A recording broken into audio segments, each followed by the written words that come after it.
பொறுக்கிறதுக்காக நிறைய வேண்டுதல் வச்சுருந்தோம். அவளுக்கு வந்து 6 மந்த் ஆனதுக்கப்புறம் ஒவ்வொன்றா செய்ய ஆரம்பிக்கலான்னு சொல்லிட்டு 6 மந்த்க்கு அப்புறம் தான் சின்ன சின்ன வேண்டுதல்லாம் பக்கத்தில் இருக்கிறதெல்லாம் செய்ய ஆரம்பிச்சுட்டு இருந்தோம். சரி, ஒரு மலையனூருக்கு போக வேண்டிய வேண்டுதல் இருந்தது. சரி, ஹஸ்பண்ட் வந்து லீவாக இருந்தது. சரி, போயிட்டு வந்துடலாம் அப்படின்னு சொல்லிட்டு சொன்னாங்க. அதனால் கிளம்பிட்டோம். பைக்கில் தான் போக போகிறோம்.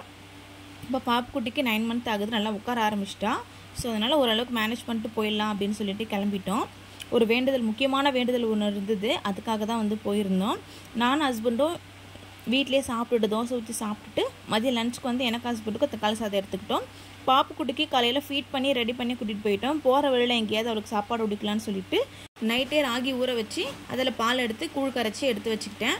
நம்ம எப்போ வெளியே போகிறதா இருந்தாலும் முக்கியமாக பாப்புக்குட்டிக்கு தேவையானதுக்கு ஒரு பை வந்துடுது. ஏன்னா அவளுக்கு 2 செட்டு ட்ரெஸ்ஸு, பேம்பர்ஸு, அவளுக்கு தேவையான திங்ஸு, கீழே இன்கேஸ் தூங்குறதா இருந்தால் அவளுக்கு கீழே தூங்க வைக்கிறதுக்கான ஒரு புடவை, அப்படி இப்படின்னு எல்லாமே அவளுக்கு பேக் பண்ணிவிட்டு அப்புறம் எனக்கு ஹஸ்பண்டுக்கு ஒரு செட்டு ட்ரெஸ் மட்டும் எக்ஸ்ட்ரா எடுத்துக்கிட்டு நாங்கள் வந்து கிளம்பிட்டோம். ஒரு 7:45 போல் தான் வீட்டில் இருந்து கிளம்பியிருந்தோம். ஏன்னா காலையில் ரொம்ப குளிராக இருந்ததுனால கொஞ்சம் வெயில் வரட்டும் அதுக்கப்புறம் போகலான்னு சொல்லிட்டு. எனக்கு பைக்கில் லாங் ட்ரைவ் போகிறதுனா ரொம்ப ரொம்ப பிடிக்கும். கல்யாணம் ஆன புதுசில் நான் ஹஸ்பண்ட் ஒரு வாட்டி பைக்கில் தான் மலையனூர் போயிருந்தோம். இந்த வாட்டி வந்து பாப்புக்குட்டி தூக்கிட்டு போகிறோம், எப்படின்னா மேனேஜ் பண்ணுறதுன்னு சொல்லிட்டு கொஞ்சம் யோசிச்சுட்டு தான் இருந்தோம். சரி, ஓகே, பார்க்கறதுக்கலாம், அங்கங்கே நின்று கூட போய்க்கலாம் அப்படின்னு சொல்லிட்டு தான் கிளம்பிட்டோம். போகிற வழியில் கொஞ்சம் தூரம் பாப்புக்குட்டிக்கு வண்டி நிறுத்தி அவளுக்கு சாப்பாடு ஊட்டி விட்டுடலாம். ஏன்னா 10 o'clock ஆகிடுச்சி. சரி, அவளுக்கு சாப்பிட்ற டைம் ஆகிடும்னு சொல்லிட்டு வர வழியில் நிறைய இடம் பார்த்தோம். ஆனால் இந்த இடம் கொஞ்சம் அழகாக நீட்டாக இருந்தது. சரி, ஓகே, இங்கே கொஞ்சம் நேரம் டைம் ஸ்பெண்ட் பண்ணிவிட்டு பாப்புக்குட்டிக்கு சாப்பாடு ஊட்டிட்டு போகலான்னு சொல்லிட்டு தான் நிறுத்திட்டோம். ரொம்ப நல்லா இருந்தது. அங்கே ஒரு சின்ன கோயில் இருந்தது. அதை சுற்றி வந்து 2 கல் போட்டு ரொம்ப அழகாக இருந்தது பார்க்குறதுக்கு. அதுக்கப்புறமேட்டா பாப்புக்குட்டிக்கு சாப்பாடு ஊட்டிட்டு போகிற வழியில் நானும் ஹஸ்பண்ட் ஒரு டீ மட்டும் குடிச்சிட்டு நாங்கள் மலையனூர் போய் சேர்றதுக்கே கரெக்டாக 12:30 1 o'clock மேலே ஆகிடுச்சி. அதுக்கப்புறம் நாங்கள் போயிட்டு எங்கள் வேண்டுதல் கொஞ்சம் பண்ண வேண்டியது இருந்தது. அதெல்லாம் பண்ணி முடிச்சுட்டு நான் ஹஸ்பண்டும் டெஸ்டினேஷன்லாம் பண்ணிவிட்டு பாப்பூட்டி ரெடி பண்ணிவிட்டு அதுக்கப்புறமேட்டா தான் நாங்கள் சாமி பார்க்கவே உள்ளே போனோம். கரெக்டாக நாங்கள் உள்ளே போகும்போது 2 o'clock நினைக்கிறேன். 2 o'clock செம்ம ரஷ்ஷு. ஃப்ரீ டிக்கெட்லாம் வாய்ப்பே கிடையாது. 100 ரூபா டிக்கெட்லேயும் அவ்வளோ கூட்டம் இருந்தது. சரி, பாப்புக்குட்டியை வச்சுட்டு இதெல்லாம் செட் ஆகாதுன்னு சொல்லிட்டு 200 ரூபா டிக்கெட் கொடுத்து போயிட்டோம். ஆனால் அங்கேயுமே ரொம்ப கூட்டம் தான். கொஞ்சம், ஆனால் இந்த அளவுக்கு இல்லை, கொஞ்சம் கூட்டமாக இருந்தது. ஆனால் 100 ரூபா டிக்கெட்லேயே செம்ம கூட்டம். நாங்கள் அங்கே விசாரிக்கும் போது கிட்டத்தட்ட 6 hours ஆகுது சாமி கும்பிட்றதுக்கு. நாங்கள் போய் சாமி கும்பிட்டுட்டு வெளியே வரதுக்கு 6 hours வெயிட் பண்ணிட்டு இருந்தோம் அப்படின்னாங்க. திருப்பதியோட ரொம்ப மோசமாக இருந்தது. என்னன்னு தெரியல, அவ்வளோ கூட்டம். ஒரு பக்கம் பொங்க வைக்கிறவங்க வெளியிலே வர முடியல. வண்டி நிறுத்துறதுக்கு இடம் இல்லை. நாங்கள் வண்டியே கொஞ்சம் தூரம் தள்ளி போய் தான் நிறுத்தியிருந்தோம். அவ்வளோ கூட்டம். ஒரு பக்கம் ஃபுல்லாக பொங்க வச்சுட்டு இருந்தாங்க, ஒரு பக்கம் ஃபுல்லாக அந்த ஆடு வெட்டுறது, கோழி பண்ணுறது அதெல்லாம் பண்ணிட்டு இருந்தாங்க. அப்புறம் நிறைய பேர் வந்து சமைச்சு அங்கேயே சாப்பிட்டுட்டு இருந்தாங்க. என்ன விஷயம், நாங்கள் வெள்ளிக்கிழமை டைமில் போயிருந்தோம். அதனால செம்ம ரஷ்ஷாக இருந்தது. நல்ல வேளை ஒரு வழியாக பார்த்து முடிச்சிட்டோம். சாமியில் நல்லா கும்பிட்டுட்டு கொஞ்ச நேரம் கோவிலே உட்காந்துருந்துட்டு அதுக்கப்புறமேட்டா தான் கிளம்பணும். நாங்கள் அங்கேருந்து கிளம்பும்போது 5 o'clock இருந்துக்கு. திருவண்ணாமலை பக்கமாக வந்து நான் ஹஸ்பண்ட் டின்னர் சாப்பிட்டுட்டு பாப்புக்குட்டிக்கு இட்லி வாங்கி ஊட்டி விட்டுட்டோம். அதுக்கப்புறமேட்டு ட்ரைவ் பண்ணி போயிட்டு இருந்தோம். அப்புறமேட்டு திருவண்ணாமலை தாண்டி ஒரு இடத்துல மட்டும் தான் நின்னோம். சரி, அப்போவே வந்து ரொம்ப இருட்டுற மாதிரி ஆகிடுச்சி. 6:30க்கு ரொம்ப இருட்டுற மாதிரி ஆகிடுச்சி. ஒரு 7:30 வரைக்கும் ட்ராவல் பண்ணோம். சரி, ஓகே, இதுக்கு மேலே வேணாம், ரொம்ப இருட்டாக இருக்குது. மழை ஃபுல்லாக நாங்கள் போகிற வழியெல்லாம் மலை பகுதின்றதுனால குளிர் அடிக்க ஆரம்பிச்சிருச்சு. எனக்கே குளிர் ரொம்ப நடுங்க ஆரம்பிச்சிருச்சு. பாப்புக்குட்டிக்கு வந்து இதுக்கு மேலே போனால் செட் ஆகாது, வேண்டாம் அப்படின்னு சொல்லிட்டு. அது இல்லாமல் பாப்புக்குட்டி ரொம்ப அழ ஆரம்பிச்சிட்டான். நாங்களே எவ்வளோ கண்ட்ரோல் பண்ணி பார்க்குறோம், அவன் அழுக நிறுத்த வேற. எனக்கு ரொம்ப பயம் வந்துருச்சு. குளிருக்கும் அவன் அழுகைக்கும் ஏதாவது இதாகிட போகுது அப்படின்னு சொல்லிட்டு தான் நாங்கள் வந்து ஹஸ்பண்டோடைய ரிலேட்டிவ்ஸ் வந்து நாங்கள் போகிற வழியில் தான் இருந்தாங்க. அப்புறம் அவங்களுக்கு ஃபோன் பண்ணிவிட்டு அவங்க வீட்டுக்கு கிளம்பி போயிட்டோம். அங்கே போனதுக்கப்புறம் தான் அவள் கொஞ்சம் அழுகே நிறுத்த ஆரம்பித்தா. அப்புறம் கொஞ்சம் நேரம் விளையாடிட்டு இருந்தா. அப்புறம் அவங்க வீட்டிலே நைட்டு வந்து தங்கிட்டு நாளைக்கு காலையில் எழுந்து போய்க்கலாம் அப்படின்னு சொல்லிட்டு நைட்டு அங்கேயே ஸ்டே பண்ணிட்டோம். காலையில் எழுந்தால் அவங்க வீட்டு அவ்வளோ அழகாக இருந்தது. ஃபஸ்ட் டைம் நான் இப்போ தான் வந்திருந்தேன். ஹஸ்பண்ட் நிறைய வீட்டு வந்திருந்தாங்க. எங்கள் மாமியாருடைய பெரியம்மா பொண்ணு, எங்கள் ஹஸ்பண்டுக்கு வந்து பெரியம்மா அவங்க வீடு, என்னுடைய பெரிய மாமியார் வீடு. அதுக்கப்புறமேட்டா கொஞ்ச நேரம் அங்கேயே இருந்தோம். ரொம்ப சூப்பராக இருக்குது. அங்கே வந்து வீடுங்களே ஒரு 4 வீடு தான் இருக்கும்னு நினைக்கிறேன். ஒரு 4 வீடு தான் இருக்குது. அந்த சுற்றியே நிறையா வீடு கிடையாது. ஃபுல்லாக வந்து விவசாயம் தான் பண்ணிகிட்ருக்காங்க. அங்கே ஃபுல்லாக பக்கத்துலேயே ஆறு வேறு ஓடுது. அவங்க வீடை ஒட்டி பக்கத்துலேயே ஆறு. அவ்வளோ அழகாக இருந்தது. எனக்கு பார்க்கவே ரொம்ப ரொம்ப பிடிச்சிருந்தது. என் ஹஸ்பண்டுக்கு சின்ன வயசுலேருந்தே கண்ணுக்குட்டினா ரொம்ப ரொம்ப பிடிக்கும்னு சொன்னார். சொல்லிகிட்டே இருப்பார், கண்ணுக்குட்டினா எனக்கு ரொம்ப பிடிக்கும், நான் கொஞ்சிக்கிட்டே இருப்பேன் அப்படின்னு சொல்லிகிட்டே இருப்பார். அவ்வளோதான், கண்ணுக்குட்டி பார்த்தது ரொம்ப நேரமாக அது கூடயே தான் விளையாடிட்டு இருந்தார். அது இப்போ தான் கண்ணு போட்டு ஒரு வாரம் தான் ஆகுதுன்னு சொல்லியிருந்தாங்க. ரொம்ப குட்டி. அப்புறம் அது கூட கொஞ்ச நேரம் விளையாடிட்டு இருந்தார். பாப்புக்குட்டி நல்லா தூங்கிட்டு இருந்தாங்க. நாங்கள் கொஞ்ச நேரம் எல்லாத்தையும் வேடிக்கைலாம் பார்த்துட்டு போனால் மேடம் வந்து அப்போ தான் கண் முடித்தாங்க. அதுக்கப்புறம் பார்த்தா நல்லா தூங்கிட்டா. அப்படி நைட்டில் நான் அவ்வளோதான் நினச்சி ரொம்ப பயந்துட்டேன். என்னடா இப்போ அழுகுறாள், என்னடா பண்ணுறதுன்னு சொல்லிட்டு.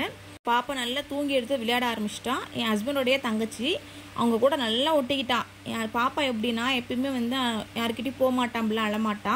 யாராக இருந்தாலும் அவங்க கூட போயிடுவா. பட் பக்கத்தில் அவளுக்கு நானும் அவங்க அப்பாவோ இல்லை அவங்க பாட்டியோ யாராவது ஒருத்தவங்க இருக்கணும்.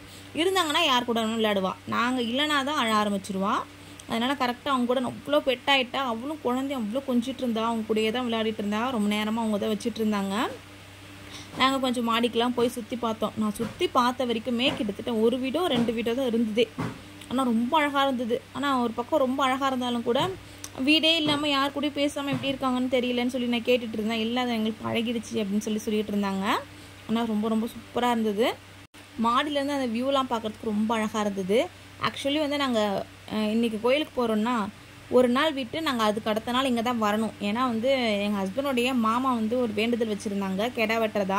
அதுக்கு நாங்கள் இந்த ஊருக்கு தான் வரதா இருந்தது. நானும் ஹஸ்பண்டும் 2 டேஸ்க்கு முன்னாடி தான் பேசிகிட்டு இருந்தோம். நம்ம வந்து போகலாம். அவர் சொன்னார் அந்த வீடு ரொம்ப அழகாக இருக்கும், அங்கெல்லாம் ரொம்ப சூப்பராக இருக்கும், நான் கூட்டிகிட்டு போய் காமிக்கிறேன்னு சொல்லியிருந்தாரு. பட் இங்கே வர பிளானே கிடையாது. ரொம்ப இருட்டுடுச்சு, பாப்புக்குட்டி ரொம்ப அழ ஆரம்பிச்சிட்டா. அப்படின்றதுனால தான் நாங்கள் வந்து சடனாக யோசிச்சுட்டு சரி இங்கே போயிடலான்னு சொல்லிட்டு வந்தோம். ஆனால் நாங்கள் அதுக்கப்புறம் அவங்க சொன்னாங்க இங்கேயே ஸ்டே பண்ணிவிடுங்க, எப்படி ஒரு நாள் கழிச்சுக்கு தானே வர போகிறீங்க, அப்படியே போய்க்கலாம் அப்படின்னு சொன்னாங்க. இல்லை நாங்கள் வந்து ட்ரெஸ் எல்லாம் வேறு எதுவும் கொண்டு வரல, அப்புறம் ஹஸ்பண்ட் வேறு ஒர்க் இருக்குது, அதனால நாங்கள் வந்து சண்டே வரோம் அப்படின்னு சொல்லிட்டு கிளம்பிட்டோம். அங்கே காலையில் டிஃபன் முடிச்சுட்டு அப்புறமேட்டா பாப்புக்கிட்ட ரெடி பண்ணிவிட்டு ஃபேஸ் வாஷ் மட்டும் பண்ணிவிட்டு நாங்கள் கிளம்பிட்டோம். அவங்க அரூர், நாங்கள் வந்து சேலம். கிட்டத்தட்ட ஒரு 1.25 மணி நேரம் தான் ட்ராவல் இருக்கும். அதுக்கப்புறம் கிளம்பி நாங்கள் வீட்டுக்கு போயிட்டோம். அதுக்கப்புறமேட்டா சண்டே அன்னைக்கு காலையில் வந்து திரும்ப அங்கேருந்து கிளம்பி வந்தோம். காரில் தான் வந்தோம். நான், ஹஸ்பண்ட், பாப்பா, எங்கள் மாமியார், நாங்கள் எல்லாருமே கிளம்பி வந்தோம். அவங்க மாமா, அவங்க ரிலேட்டிவ்ஸ் எல்லாமே வந்து கார் வச்சுட்டு அங்கே வந்துட்டோம்.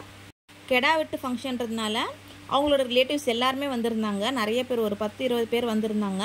அப்புறம் பசங்கள்லாம் சேர்ந்து பக்கத்தில் கிணறு இருந்தது, கிணத்துல குளிச்சுட்டு இருந்தாங்க. ஹஸ்பண்ட் வந்து நானும் வந்து ரொம்ப நாள் ஆகுது, நானும் கொஞ்சம் நேரம் போய் குளிச்சுட்டு வரேன். ஏன்னா ஒரு செட்டு ட்ரெஸ் எடுத்துகிட்டு வந்திருந்தார், எக்ஸ்ட்ரா ஒரு ஷார்ட்ஸ் மட்டும் எடுத்துகிட்டு வந்திருந்தார். சரி ஓகே, ட்ரெஸ் எல்லாம் கழட்டிட்டு திரும்ப அவர் போய் கொஞ்சம் நேரம் விளையாடிட்டு இருந்தார். நாங்கள் வந்து எல்லாருமே கோயிலுக்கு போயிட்டாங்க. நானும் ஹஸ்பண்டு அப்புறம் அவங்க ரிலேட்டிவ்ஸ் கொஞ்சம் பேர், அந்த பசங்க கொஞ்சம் பேர் மட்டும்தான் வீட்டுக்கிட்ட இருந்தோம். இவங்க வீட்டிலேருந்து கோயில் வந்து ஒரு 2 தெருவு தள்ளி தான் கோவில் இருக்குது. ஆனால் அங்கே வந்து ரொம்ப லேட் ஆகும், இப்போ தான் எல்லாமே ரெடி பண்ணிகிட்டு இருக்கிறாங்க. அதனால கொஞ்சம் நேரம் கழிச்சே வாங்கன்னு சொல்லிட்டாங்க. ஏன்னா பாப்புக்குட்டி தூங்குற டைம். அங்கே போய் அவளுக்கு சாப்பாடு விட்டு கொஞ்சம் நேரம் விளையாடிட்டு இருந்தால் கரெக்டாக தூங்கிட்டான். அவங்க வந்து ஏனெல்லாம் கட்டி கொடுத்துருந்தாங்க, தூரியெல்லாம் கட்டி கொடுத்தாங்க. அவளை தூங்க வச்சுட்டு நீங்கள் மெதுவாகவே வாங்க, நாங்கள் எல்லாம் ரெடி பண்ணிவிட்டு ஃபோன் பண்ணுறோம் அப்படின்னு சொல்லிட்டாங்க. ஏன்னா அங்கே ரொம்ப சத்தமாக இருக்கும். ஒரு நிறைய பேர் இருந்தாங்க, இப்படி இருக்கும் 30-40 பேர் இருந்தாங்க. அங்கே வந்தாங்கன்னா தூங்க முடியாது, பாப்புக்குட்டி நைனேன்னு அழுதுகிட்டே இருப்பான் அப்படின்னு சொல்லிட்டு நானும் ஹஸ்பண்டு, பாப்பா அப்புறம் அவங்க ரிலேட்டிவ்ஸ் எல்லாமே கொஞ்சம் நேரம் இங்கே இருந்தோம். அப்போ கொஞ்சம் நேரம் தூங்க வச்சு அதுக்கப்புறமேட்டு அவளை ஃப்ரெஷ்ஷாகி கூட்டிகிட்டு போனால் விளையாடிட்டு இருப்பான். இல்லைன்னா நம்மளையும் இது பண்ண மாட்டான், அவளும் நையன்னு அழுதுகிட்டே இருப்பாள். நான் எப்பயுமே பாப்புக்குட்டியை தூக்கிட்டு மேக்ஸிமம் எங்கேயும் யார் வீட்டுக்கும் போக மாட்டேன். இன்கேஸ் எங்கேயாவது வெளியில் போனால் அவர் தூங்குற டைமில் கொஞ்சம் நேரம் தூங்க வச்சுருவேன். இப்போ 1 hour நம்ம வீட்டில் தூங்குறான்னா ஒரு 1/2 hour அவளை தூங்க வச்சுருவேன். அப்போ தான் வந்து கொஞ்சம் அழாமல் இருப்பாள். இல்லைன்னா நையின்னு அழுதுகிட்டே இருப்பாள், யார்கிட்டையும் போக மாட்டாள், ரொம்ப டல்லாகிடுவான். இதுக்காகவே நான் வந்து பாப்புக்குட்டி நல்லா தூங்க வச்சுடுவேன். தூங்கிட்டதுக்கப்புறம் எழுந்தானா ரொம்ப பிஸ்க் ஆகிடுவாள், எல்லாருக்கூடையும் போவாள், ஜாலியாக இருப்பாள். அதனால தான் நான் சொல்லிட்டேன், எங்கள் அத்தை எல்லாருமே வந்து நீங்கள் கோயிலுக்கு போங்க, நான் கொஞ்சம் நேரம் அவளை தூங்க வச்சு அதுக்கப்புறமேட்டா கூட்டிகிட்டு வரேன் அப்படின்னு சொல்லிட்டு தான். அப்புறம் மேடம் எழுந்தாங்க. அப்புறமேட்டா கொஞ்சம் விளையாட ஆரம்பிச்சிட்டா. அவளை தூக்கிட்டு கோயில்கிட்ட வந்துட்டோம். கோயில்கிட்ட நாங்கள் வர்றதுக்கும் சாமி வந்து கெடா வெட்டி சாமி கும்பிட்றதுக்கும் கரெக்டாக டைம் இருந்தது. அப்புறம் வந்து கொஞ்சம் நேரம் நாங்கள் சாமி கும்பிட்டுட்டு சாமியெல்லாம் சுற்றி வந்துட்டு உட்காந்துட்டு இருந்தோம். அப்புறம் கெடா வெட்டி சாமியெல்லாம் கும்பிட்டு அவங்க சமைக்க ஸ்டார்ட் பண்ணிட்டாங்க. அங்கேயே சமைச்சு எல்லோரும் சாப்பிட்ற மாதிரி தான் பிளான். அவங்க ரிலேட்டிவ்ஸு, எங்கள் கூட வந்தவங்க கொஞ்சம் பேர் எல்லோரும் சேர்ந்து செஞ்சாங்க. ஆள் வச்சுலாம் செய்யலை, வீட்டில் இருக்க ஆளுங்களே செஞ்சுட்டாங்க. பாப்புக்குட்டி எங்கள் அத்தைகிட்ட விட்டுட்டு நான் ஹஸ்பண்ட் நல்லா என்ஜாய் பண்ண ஆரம்பிச்சிட்டோம். பக்கத்தில் சுற்றி காடெல்லாம் இருந்தது, அங்கெல்லாம் போய் பார்த்துட்டு ஆறு எல்லாத்தையும் என்ஜாய் பண்ணி நல்லா என்னென்ன இருக்குன்னு சொல்லி நல்லா சுற்றி பார்த்துட்டு இருந்தோம் ரொம்ப நேரம். ஏன்னா பாப்புக்குட்டி அவங்க அம்மா கிட்டே விட்டுட்டு போயிட்டோம், எங்கள் மாமியார்கிட்ட. அதுக்கப்புறம் சமையல் செஞ்சுட்டு இருந்தாங்க. ஹஸ்பண்ட் நான் கொஞ்சம் நேரம் செய்கிறேன்னு சொல்லிட்டு அந்த மசாலா போடுறது, உப்பு காரெல்லாம் பார்க்குறது, டேஸ்ட் பண்ணி எனக்கு தெரிஞ்சு ஒரு 1/2 கிலோ கறி வந்து தீர்த்துருப்பாங்க. 1/2 கிலோ 1 கிலோ கறியே தீர்த்துருப்பாங்க. ஏன்னா ஒவ்வொருத்தங்களும் வந்து டேஸ்ட் பண்ணுறேன் எடுத்து டேஸ்ட் பண்ணிகிட்டே இருந்தாங்க. எல்லாருமே காலையில் சாப்பிட்டு வந்தது, சாப்பிட்றது கரெக்டாக. ஏன்னா பூஜையெல்லாம் முடிஞ்சு சமைக்க ஸ்டார்ட் பண்ணதே வந்து 1:30 மணிக்கு மேலே தான், 2 மணி இருக்கும்னு நினைக்கிறேன். இதுக்கப்புறமேட்டா அவங்க சமைச்சு சாப்பிட்றதுக்கு எல்லாருக்கும் ரொம்ப பசி எடுத்துருச்சு. ஆனால் இதுக்கு நடுவில் ஸ்நாக்ஸ் எல்லாம் கொஞ்சம் வாங்கிட்டு வந்து கொடுத்தாங்க. ஸ்நாக்ஸ் எல்லாம் கொஞ்சம் சாப்பிட்டு இருந்தோம். இருந்தாலும் கூட எல்லாருக்கும் ரொம்ப பசி. நாங்கள் செஞ்சு சாப்பிட்றதுக்கு கிட்டத்தட்ட 4:30 ஆகிடுச்சு. எல்லோரும் சாப்பிட்டுட்டு அதுக்கப்புறமேட்டா எல்லாருக்கிட்டையும் கொஞ்சம் நேரம் பேசிட்டு அதுக்கப்புறமேட்டா தான் கிளம்பணும். நாங்கள் கிளம்பும்போது 6 o'clock இருக்கும். அப்புறமேட்டா அரூர் வந்து அங்கே ஒரு ஐயங்கார பேக்கரியில் எல்லாருமே டீ குடிச்சிட்டு அதுக்கப்புறம் வீட்டுக்கு கிளம்பிட்டு எங்களுக்கு இன்றைக்கி டே சூப்பராக போச்சு. உங்களுக்கு இந்த வீடியோ பிடிச்சதை லைக் பண்ணுங்கள், சப்ஸ்கிரைப் பண்ணுங்கள். பாய்.